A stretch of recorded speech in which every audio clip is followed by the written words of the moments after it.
أعوذ بالله من الشيطان الرجيم بسم الله الرحمن الرحيم سبحانك لا علم لنا إلا ما علمتنا إنك أنت العليم الحكيم وأحباب السلام عليكم ورحمة الله تعالى وبركاته.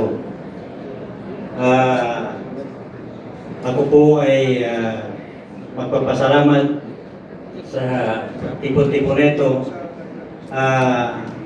Una-una, tayo po ay magpapasalamat sa Panginoong Allah na siyang lumikha ng sangkatawan at sanlibutan.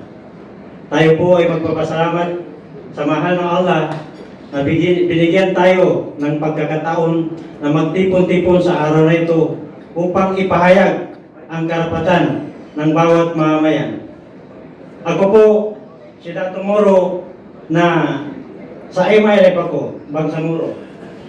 Pero naging presidente rin ako ng batch training ng Army Reserve. Presidente ako ng batch namin. Sa kasalukuyan, presidente ako ng homeowners dito sa Taytay Rizal. So, kami na magkakasama, hindi po kami imbitado dito. Kusa kami nagpakita ng suporta upang suportahan natin yung 18 na Marines. Sila po ang magiging susi ng kapayapaan ng bawat mamayan. Kaya protektahan natin ang 18 Marines na yan.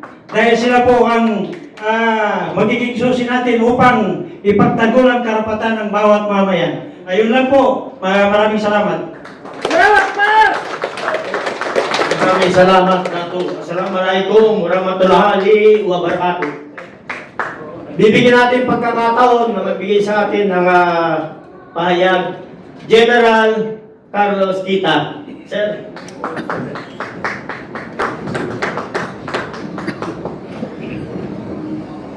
Bakit kami nandito at bakit patuloy ang aming laban? May nagtatanong nga sa akin, no? Ilang beses lagi yan tinatanong, Sir, retired ka na. Sabi mo nga, 68 years old ka na. And yet, dito ka. Oo nga, yun ang irony, no? Nung kabataan ko, hindi naman ako sumasali sa mga ganito.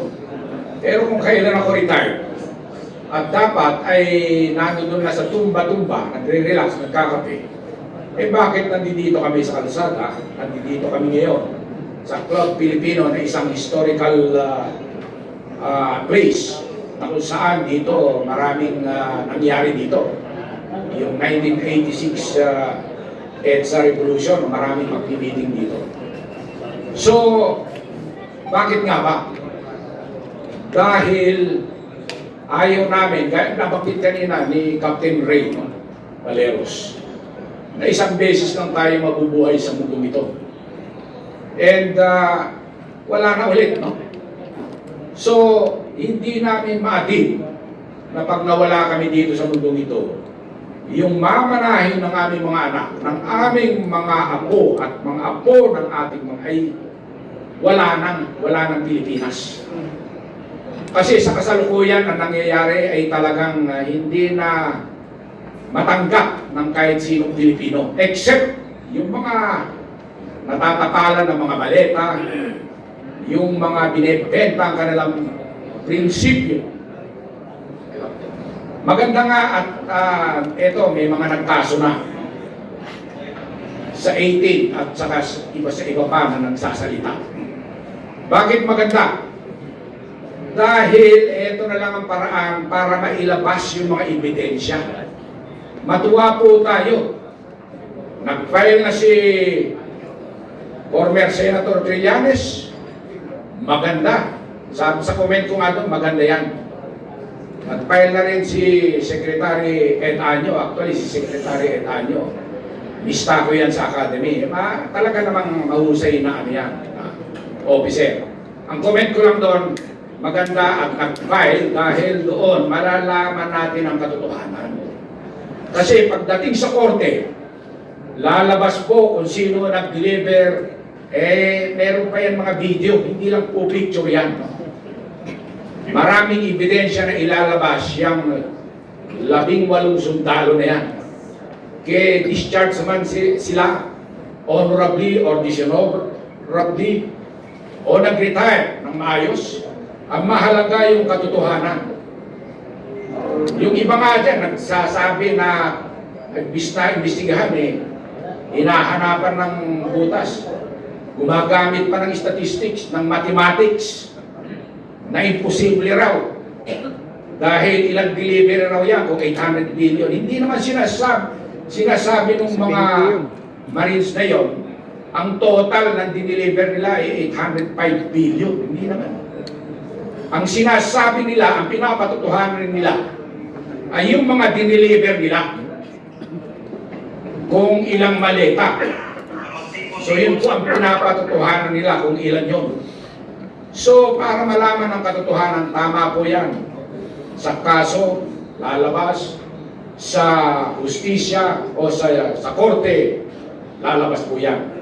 Kaya po ang hiling po namin sa lahat ng mga nakikinig sa ating mga 18 kasundaluhan at iba pa, sa ating mga retired, sa ating mga aktibo, sa ating mga iba't ibang sektor, yung mga vloggers na nandito, yun sa mga mainstream media, ilabas lang po natin ang katotohanan.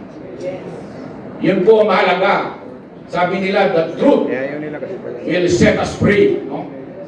So, panghuli, nabasa ko kahapon o napakinggan ko kahapon, etong si spokeswoman Colonel Padilla, minamaliit yung ating manifesto.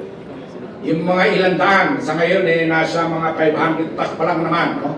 At parami pa yan ang marami nagte-text. No? Sir, isama mo kami dyan.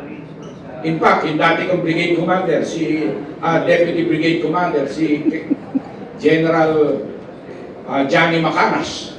Napanood ko ulit yung Johnny, thank you sa pagsuporta, no? I-vlog mo nga.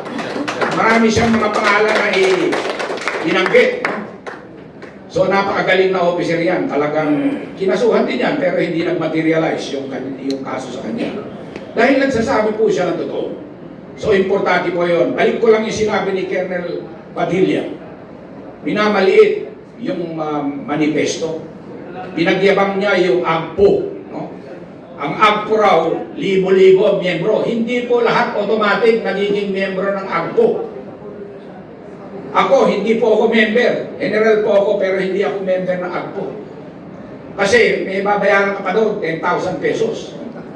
Pero ang hamon ko sa kanya, sabi ko, yung pumirma sa AGPO, mga opisyal yan ng AGPO. Pero subukin mo papirmahin yung membro niyan, yung libo-libong member ng AGPO na sumusuporta sila sa administrasyong ito na alam na corrupt. Ewan ko kung may pipirma dyan. Yun lang, mag-isik tayo sa katotohanan. Maraming salamat.